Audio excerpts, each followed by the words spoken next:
Hello guys, welcome back. This is an unusual and somewhat unfair comparison, at least at the outset, as far as price is concerned. And a little also unusual because you have a smallish Class AB amp and a largish Class D amp. So this is a borrowed Rega Brio at just under 1K, 990, 995. This is a Peachtree Nova 150 integrated, MSRP 1600. It's about 60% more. I own this unit. I've had this unit for quite a while now. Quite familiar with the sound. I borrowed this for a couple of weeks. So I've had a chance to spend time, plenty of time with both amplifiers. I've listened to them some time now, listened separately for days without any intentions to compare them. But I couldn't help noticing some differences in sonic presentation and some preferences that I like. Then I thought to myself, why not do a video and compare them both? Mostly analog level. Start with the built-in phono inputs and go from there. So I thought I should set a level playing field when I'm doing a comparison. Level match them for fairness in order to compensate any or overcome any bias that I may have by listening to one louder than the other. For level matching, guys, I spent a couple of days, quite a few hours in those days. I played a 1 kilohertz test track, measured the decibel levels, waited till it reached about 70 dB on both amps. 70 dB. Yeah, it was loud and clear, but not uncomfortably so. Set the volume knobs, don't touch the knobs when I switch from one amp to the other. Also took the comparison to a larger room, like this room here. It's about 1100 square feet with about 10-inch ceilings, so it's quite large. Turned the volume up, measured decibel levels at about 80 dB, right? Set the knobs for both amps and didn't touch it until the comparison is complete. So the Rega Brio on the left, Peachtree Nova on the right. The Brio features are Spartan here. Simple 2-channel amp, 5 analog inputs, including a good quality moving magnet phono built in. 1 record out for reel-to-reel tape enthusiasts like me. Headphone amp. Nova's feature list seems to be quite long here. It's also a 2-channel amp. It has a headphone amplifier. On its analog section, there are 2 analog line inputs, line stage inputs. They also double as a phono input and an HT bypass input. The manual explains it's quite simple. It involves just pressing the button down for a few seconds and then it flips modes. Has a preamp out, a processor loop for an equalizer or an active room room correction unit, or maybe a tube buffer if one pleases. The main thing about this is it also has a built-in DAC and a highly spec'd one that's based on the ESS Sabre 9018 reference chipset. It has 2 optical inputs, 1 coax in. It doesn't stop there. It's got 2 USB, asynchronous USB as well. USB A and B. The USB A input is for iOS devices, iPhones, iPads. They've introduced a feature here and they call it DynEC. which is short for dynamic noise elimination circuit, I think. It's a feature which they essentially reject jitter and electrical noise coming from Apple's Retina displays, the high refresh rate displays. They're said to be notoriously electrically noisy. I don't have much experience with those. It can also perform as a power amp in the digital mode for digital inputs. Okay, so yeah, as you can see, it's got a lot more features than the Brio. Power also 8 ohms, 150 watts, and 250 watts at 4 ohms for the Peachtree. Rega being 50 watts and 70 watts at 8 and 4 ohms respectively. So how do they sound compared to one another? So analog inputs only. I first tried comparing each unit's built-in moving magnet using my favorite for this kind of test, the Dynavector 10x5 high output moving coil cartridge.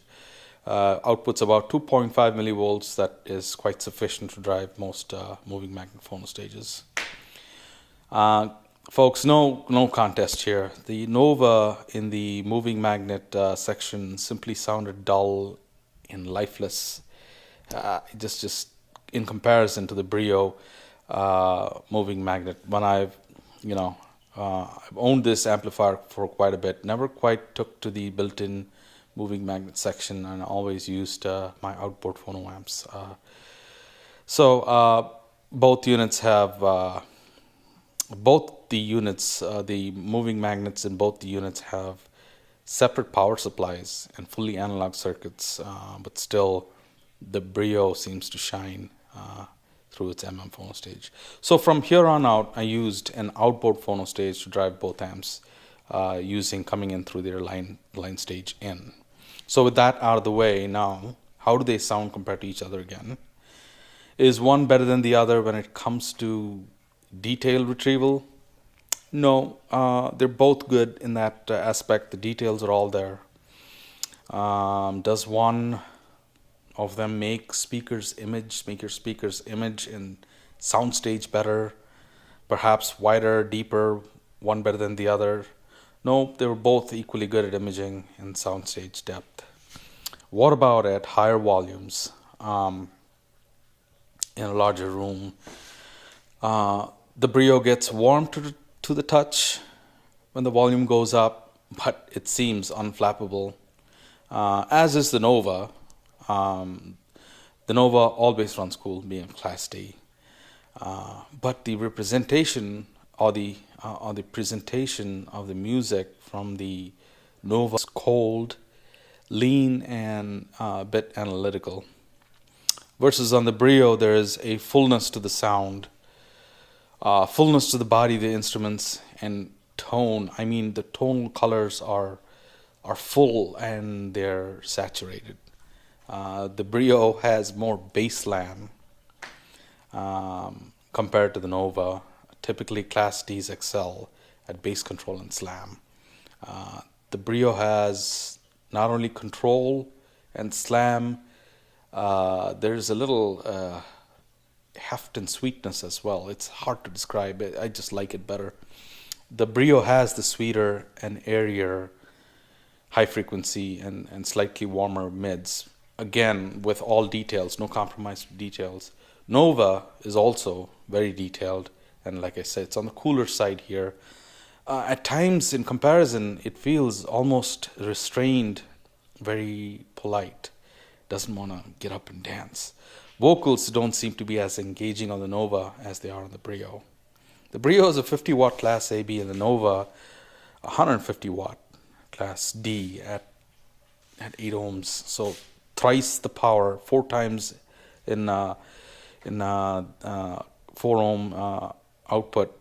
You'd expect the Nova to blow the doors out of the Brio, right? But I was hoping I would like the Rega and like my Peachtree better, but I was wrong. For a medium-sized drizzling room with average efficiency speakers like mine in my smaller room, I really preferred the Brio's presentation over the Nova's. But then again, I mostly only listen to analog sources. Don't get me wrong, I'm not exclusively vinyl by any means. Most of it is vinyl. I do stream music via Cobas when I want to discover new music. And the execution of the DAC in the Nova is quite good. But if I were to do this again, this is just me and my preference now after discovering some of the other amplifiers other than the Peachtree, is that I would have an amplifier just do amplification. If you want a digital source, buy a streamer or a good CD player or an SICD player that does other formats, or get a streamer and get an outboard DAC.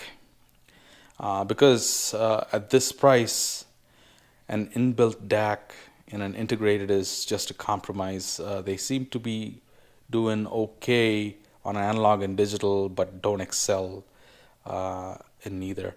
Outboard DACs are getting cheaper, folks, and they're getting better in terms of technology. One example could be the Rega Brio is about just under 1K. You have DACs now in the $400 to $500 range, like the SMSL.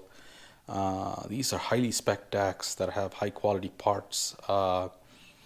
Audio GD is another name that comes to mind. These DACs have so much features, the latest technology in digital to analog conversion and sampling rates, and they do DSD, etc. Quite well. Now, where the Brio would just absolutely lose out to the Nova is when you have to power large planar speakers, like say the Magnifying 1.7s in a big room like this. Those speakers are badass and they're power hungry, and the Nova would drive them. But I felt with similar sound signature, clean but lean, and again somewhat restrained, but details and imaging is just absolutely awesome. And some people like that clean and lean and analytical sound. There's nothing wrong with that. It's all about what you like, and it's about preference. So the Nova has its place in application. I mean, look at it. It's a great looking, almost all-in-one stereo amp. And if you like the cool and lean presentation and detailed sound, and if you have to power difficult speakers, then that's what you should do, right? But if I were to spend my money again, and given my preference, I'm learning and discovering, I like the Brio's warmer and fully fleshed out tonal colors. And I have medium efficiency speakers in a medium-sized room or large room with high efficiency speakers, and I have outboard DACs and a streamer, etc. So it works for me. So I just wanted to share my thoughts. If you found this video useful to you, please like and subscribe. There are more amp reviews and more comparisons to come. Thank you, guys.